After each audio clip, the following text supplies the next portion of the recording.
Right then, on my previous video of the Schindler movable motorroom lift, I've now got an update as I've finally managed to get into the motorroom itself. But before I take a look at that, let's just have a reminder of what this lift is. Because traditionally on building sites, you use climbing lifts. Lifts that are a bit temperamental and have quite a few flaws. So why not use the actual lift shafts in the building and use the building's actual lift, but install it before the building's finished, then extend the lift as the building grows. And that is what the Schindler movable motorroom does. So if you take a look at it, you've got the lift car itself, which is currently fitted out as a builder's lift, and that then gets converted into the proper lift once the building's complete. Above that, you have the motorroom for the lift, and this motorroom can be raised up as the building is built. Above this, you have the installation platform that the engineers stand on while they install the stuff in the lift shaft, such as all of the doors. Above this, you then have the motor for the installation platform, and this can also raise up the actual motorroom of the lift as the building gets taller. Now, I'm guessing that then the building's crane then lifts up this installation platform, and that's how the Schindler movable motorroom works. So then, on my previous video, I didn't get in the motorroom, and that really was bugging me because I really wanted to see what this motorroom looked like. So we returned back to Consort Place. Now previously when I was here, I surfed the lift, so this time let's go inside the lift itself.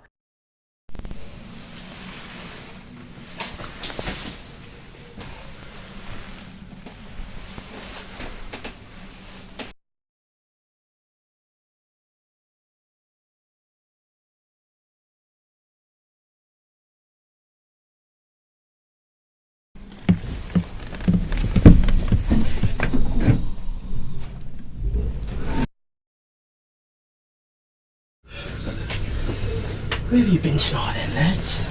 On the 30th floor. Oh, pads that up.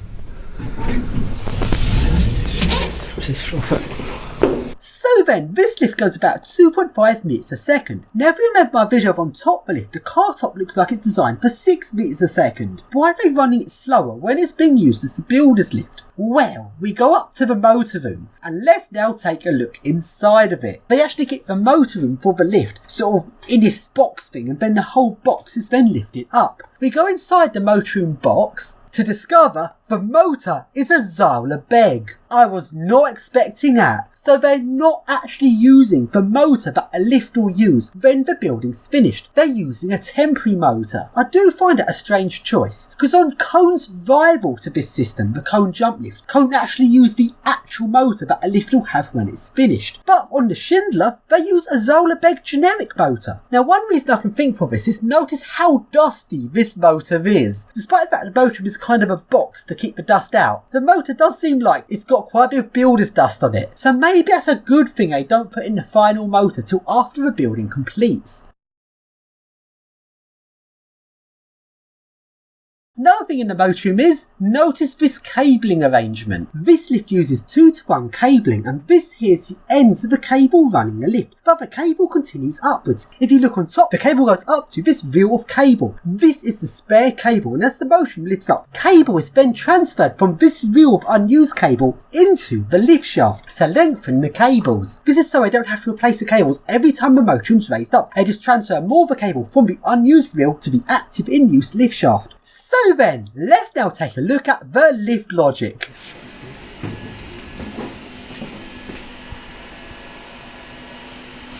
And I really don't know what to think of this. The lift runs Android. I really hope this is just a user interface on top of the logic. I'm seriously fucking hoping that this is not the logic itself. I'm sick of these operating systems designed for an end user running actual real world equipment. This is the typical way people seem to think nowadays. They want an end user operating system based computer system, because that's how everyone seems to thinking in the modern day. Works nicely for many applications, but when you're using real world hardware, nothing can beat the old fashioned way of microcontrollers. Not microprocessors, microcontrollers, because a microcontroller gives you better, proper, real-time access to exactly what the hardware is doing. I am sick of the modern day attitude of just bunging an operating system in everything. An operating system is not appropriate for something that's using actual physical hardware like a lift, because you're having to work with it in real time, working on how the hardware runs directly, and only a microcontroller can do that. Operating systems aren't designed for that. Plus, as well well as that, the reliability on the product now has an operating system in it, meaning that's going to degrade the reliability.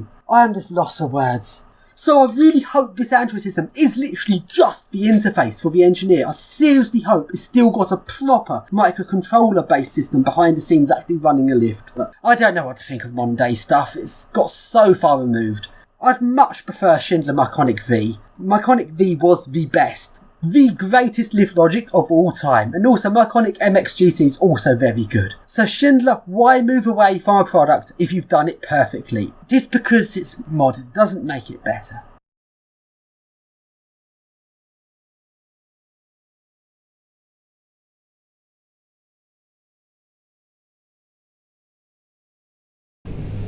Just counting down to getting grilled. Why has it got such a big space up there?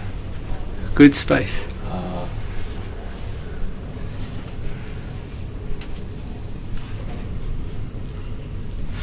Right, ready for security, please? Oh, don't say that.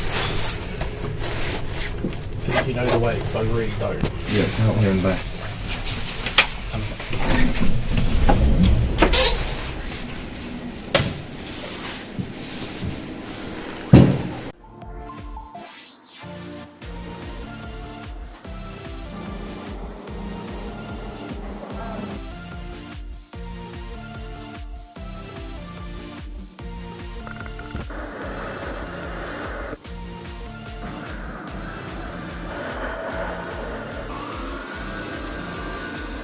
Good idea.